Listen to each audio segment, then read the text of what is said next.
Okay, so now I have outlined my base and each one of my pieces. Don't forget the keyholes. And you can see already how nice they look with this dark frame around them.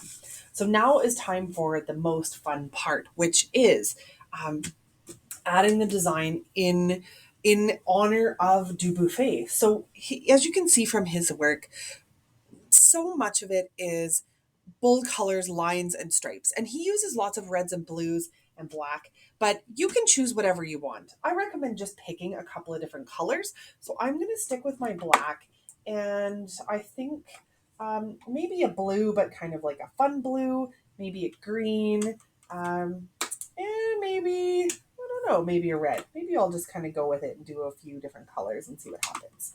Okay, so you can choose what you like. Now, his work, as you can see, is full of stripes and solid colors. So I'm going to take my scrap paper again, and I recommend doing a pattern. So for example, I'm going to start with black. So I would say color in, oh, I don't know, four spots, solid. Okay, one, two, just random, wherever. So one, two, three, okay, two, and kind of wherever you want. Three. You can do polka dots if you like, but if you do this pattern, it will make this go a little quicker for you, and you'll be able to kind of see your progress to one, two, three, and I'm going to do a larger one here. So this will be four. So I've done four solid black, and now I'm going to do some stripes, thinking about different thicknesses of lines and different distances apart. So I'm going to do four solid and then four stripes and see how it looks from there. And you can change the direction of the stripes, you can change the thickness of the stripes, you can add polka dots in here if you want. You can make them, different shapes and sizes. The goal is to just sort of play with line, right? We're using line and shape to create our design here. So let's do one more. This one, I think I'm going to actually do some dots because some of his work does have polka dots, and I like using a line to make these round shapes. So that works okay too. So one, two, three, and I'm going to do one more before I switch to a different color. So where else? How about right here? So I'm going to do some thicker lines here and maybe some thin ones, kind of like a pattern similar to my warm-up exercise. And it's really up to you how you want to use your different qualities of line on this. Okay, so now I've done four lines, four solid colors. Now it's time to switch to my color blocks. And I'm going to repeat this off and on. So I'm going to start with my solid color here. And same as before, do four solid colors.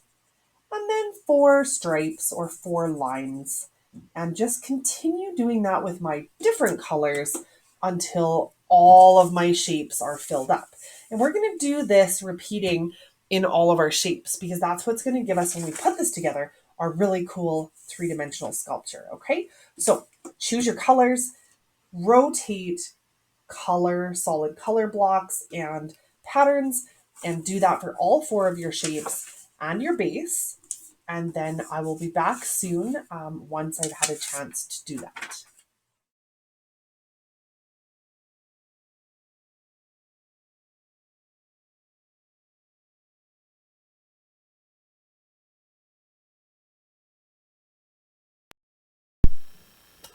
Now for the exciting part. Okay, so I've got all my designs finished on all of my pieces.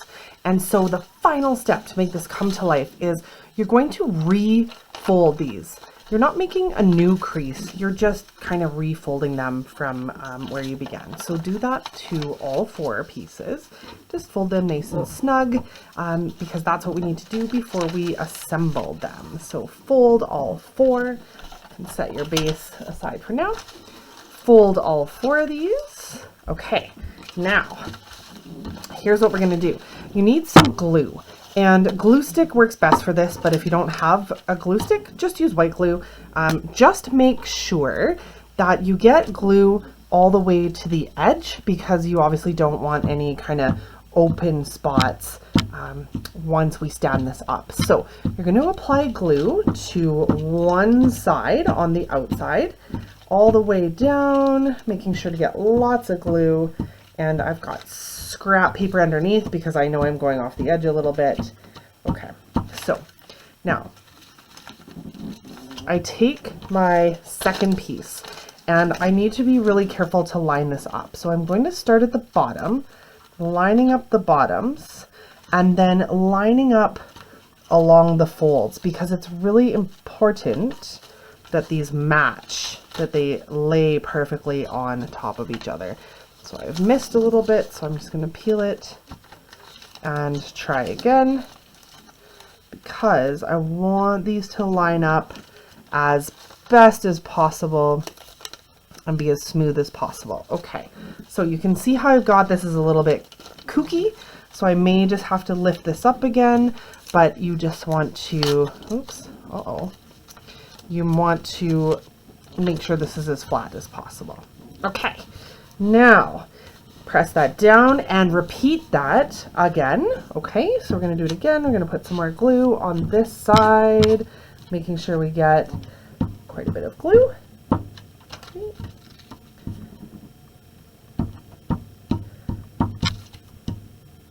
All the way to the bottom. And then we're going to take our second stack, again starting at the bottom, lining it up, and lining up the folds before I press it down. Okay, that looks good. Once it's lined up, press it down. And again, all the way to the edge. Make sure you get those edges, or else your sculpture is not going to sit right. And if you do this with white glue, just use a little bit, otherwise it's going to ripple your paper. Okay, so got the glue. Take my last piece, line up the bottom, line up the folds, and press.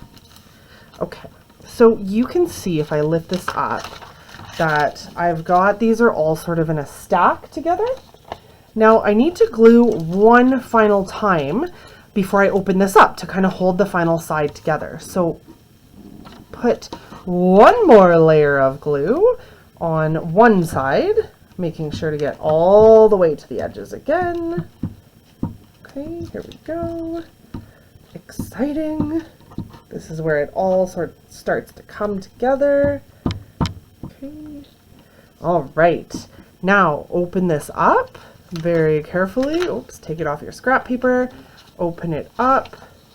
Press those final two sides together, and you can see how important it is to line up your folds. I missed a little bit, so I've got this halo in the middle. Okay, so now what we can do is open this up. Just kind of gently make sure nothing is stuck. Open this up, and then you can see the 3D view. Dun, da, da, da. Pretty fantastic. Now it's a little wobbly because I haven't stuck it to the base and it's not quite dry yet, but once this is dry it's going to stand tall and fantastic. And you can see here I've got a ripple. Can you see that?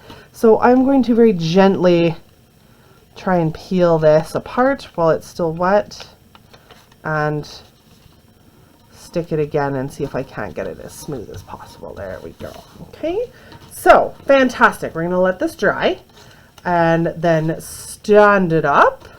Okay, and then the very final step is to take your base, and because we can't obviously glue this down like this, what I recommend is if you have some tape nearby, clear tape, and just take a little bit and make a little L shape and put it on the foot, and then use that, line it up in the center,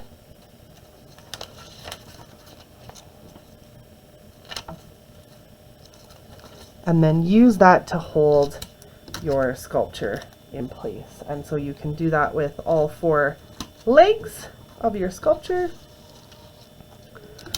all the way around. You can do both sides if you like. I'm just going to do one because you get the idea. And I can't wait till this is dry and it'll be nice and straight and tall. But I'm really excited how this turned out. Okay, so you can see this is my finished Dubuffet sculpture. It turned out so good. I'm so happy with it. I will post some better pictures on the top of the page so you can see the finished product, but you kind of get the idea. Yeah, fantastic work. I think it turned out great.